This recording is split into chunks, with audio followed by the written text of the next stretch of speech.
up, Sauce Gang, and welcome back to the channel. Hot Sauce Beats here with another hilarious reaction for you because the one and only TheOdd1sOut just dropped a brand new video, and this one is called Why I Love Webcomics. Now, chat, you are guaranteed a couple things when we get a new TheOdd1sOut video, and that is you're gonna be entertained and you are about to laugh. So I'm beyond hype for this, but before we jump into this, make sure you show James at TheOdd1sOut some love by subscribing to his channel. And if you enjoy my reaction, smash that subscribe button because it greatly helps. But enough talking, let's get to reacting and roll that bomb-ass intro. Hot Sauce Beats is finally here. Hot Sauce Beats is finally here. Eat, sleep, make beats. Eat, sleep, make beats. Hot Sauce Beats. Woo, woo. Oh, James, let's go, baby, let's go. Draw a picture right now. All right, you done? That sucks, right? I spent 2 hours on the face. I couldn't get the hands right. It looks like a pineapple head. Looks great. And when I compared my art to this other artist I found online who's younger than me, it makes me want to curb stomp this monstrosity so no one ever has to look at it again. Okay, now think of a joke. Not one you've already heard before. I want you to think up a brand new, never been done before brand new joke. Okay. Ugh. Your mom. I'm a genius. I'm stupid. I know. I'm an idiot. I'm an idiot. You know how cats are like lazy? Maybe we could do a joke about a lazy cat and his owner is like, stop being so lazy. You lazy That sucked cat. too. Now imagine doing both of those things. Whoa, bro, you just kicked this cat. You don't want to get canceled like Hasbullah for animal abuse. Be careful there, James. Together. And then putting that artwork up for the entire world to leave their unfiltered, anonymous opinions. And on top of that, you also make virtually no money off of it. Who in their right mind would put themselves through that kind of torture? Well, dear viewer, I would like you all to meet Zachary. Hey, what up, Zachary Zach? is a webcomic artist. He makes webcomics just so when you're scrolling through your timeline while taking your morning poo, you get... James, you know us all too well. I do some of my best scrolling and thinking while I'm taking poos. You're speaking for the people. You're speaking for the people. a little chuckle to yourself. And then you keep on scrolling, forgetting about its existence entirely in mere seconds. I have a soft spot for funny webcomics. Not the super serious superhero ones or the Japanese ones.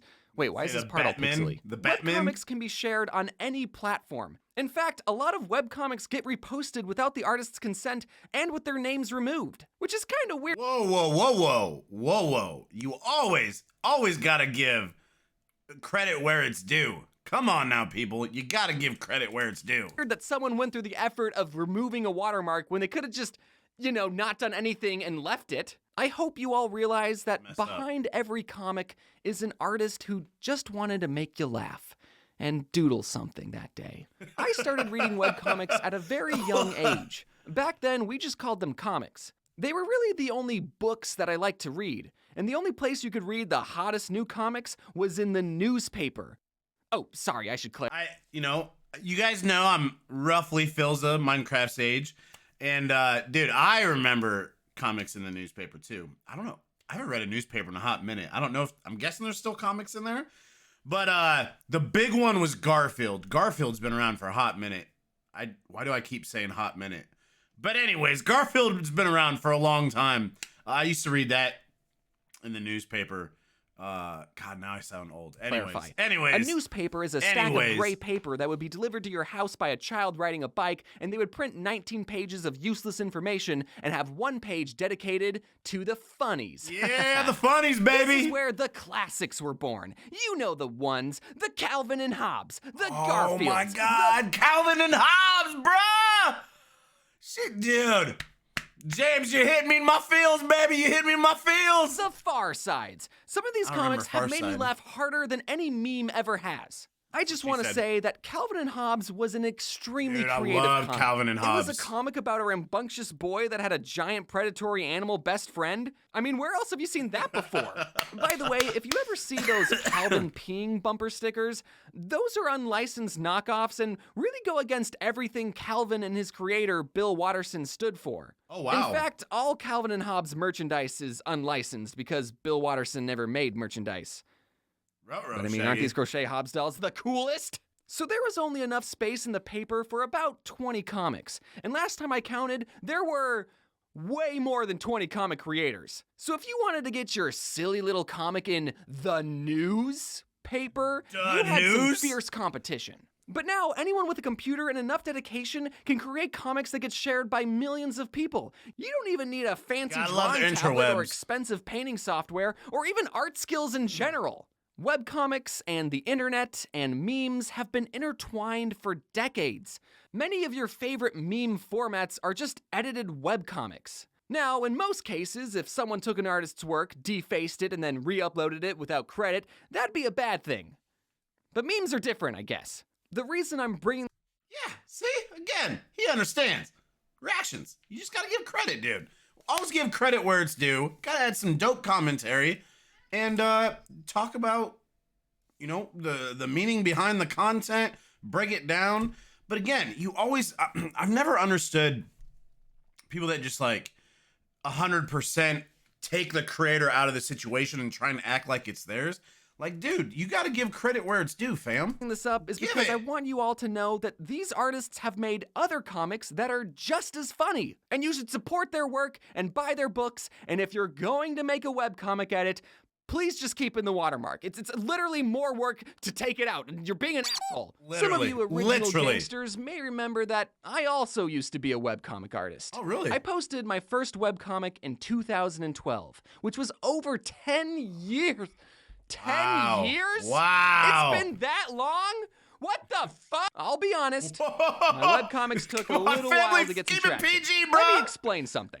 All the comics I would read in the newspaper had distinguished characters. Oh my god. Oh my god. Who is that? Who is that? Who is that? Is that Archie? Is that Archie? What do you got? Snoopy? I don't think it's called Snoopy though. Or is that called Snoopy? And this one, oh my goodness, chat, you're bringing me back. This, I don't think that is Archie. What is that? Maybe I love this one. This one was hilarious. Absolutely hilarious. With personalities. A lot of times, the punchline of a newspaper comic would only be funny because we knew the characters and their mannerisms. Yep. Garfield hates Mondays, so instead of him hating Friday the 13th, he hates Monday the 13th. That's a good one, Garfield. So I try to make a webcomic like that with my own little universe. I'm gonna be a little vulnerable for a minute. Let's talk about my OCs I made when I was a 16-year-old boy. There were 3 main brothers. Jake, who was a self-insert character.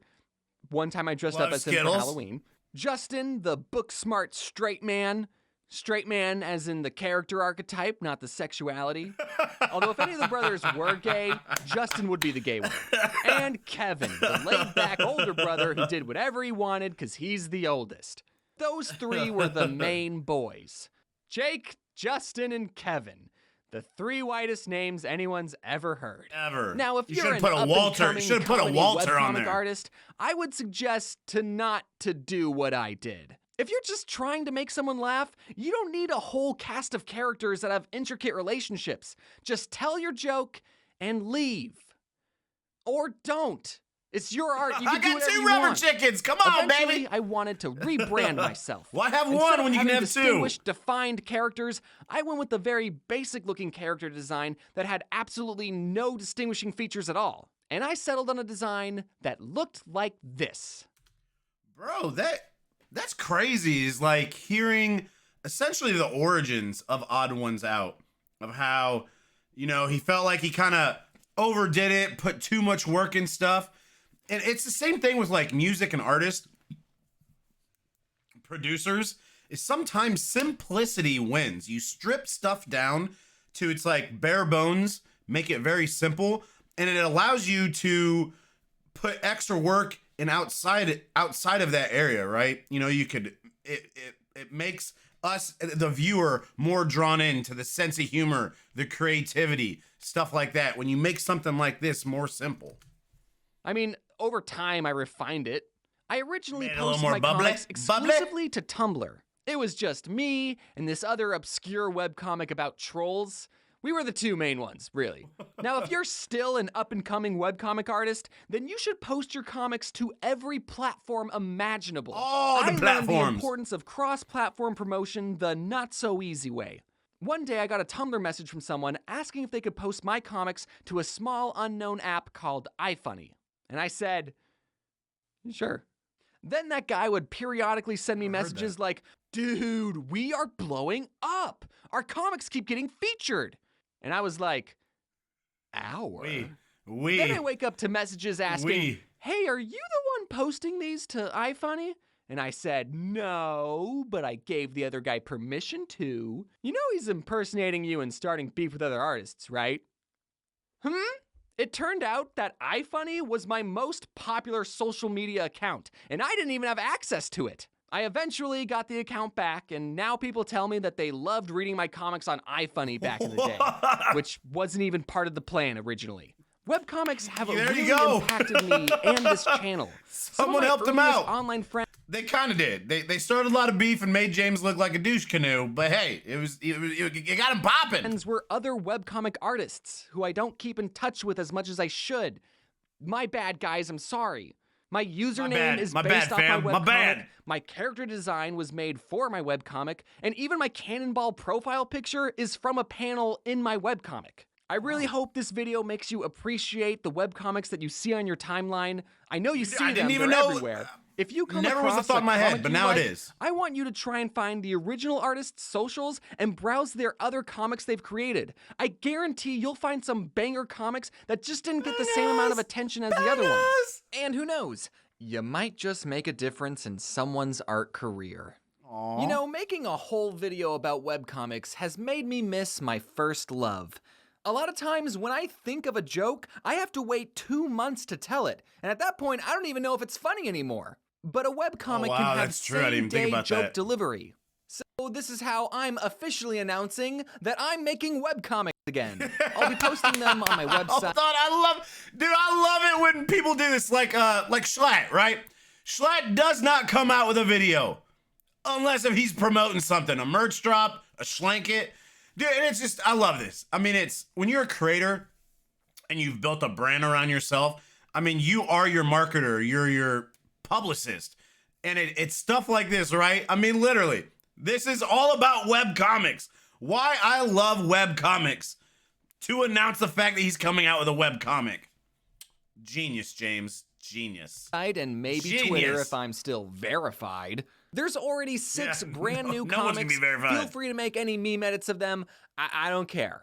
Just also, don't take off the watermark. This amazing reversible toasty plush. It's honestly my favorite thing.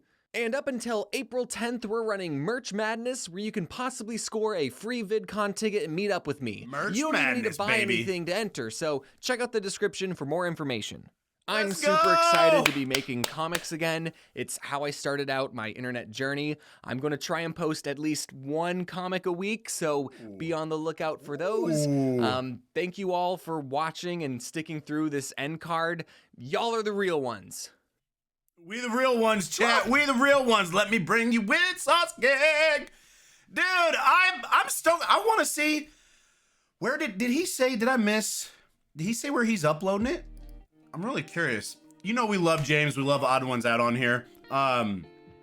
It is really awesome to see TheOdd1sOut progression. I mean, the dude is on Netflix, going back to his roots, making Reb comics, Reb Shaggy, web comics. You know, the dude, he's got books out, tons of merch. I mean, if there's someone who's capitalized on merch, it is James. But no, I absolutely love this. And you can tell this is something he's definitely very passionate about. So I bet you these webcomics are going to be thebomb.com. But guys, I hope you have an amazing day. I hope you enjoyed this. Make sure you show James TheOdd1sOut some love by subscribing to his channel. And if you enjoyed my reaction, please help support the channel by smashing that subscribe and like button. It's absolutely free and it greatly helps out the channel. Enjoy the rest of your weekend. And remember, it's eat, sleep, and make beats. And as usual, be kind to one another. That's all I got. Boom, I'm out. Gonna be love for the Sauce Gang. Sauce Gang.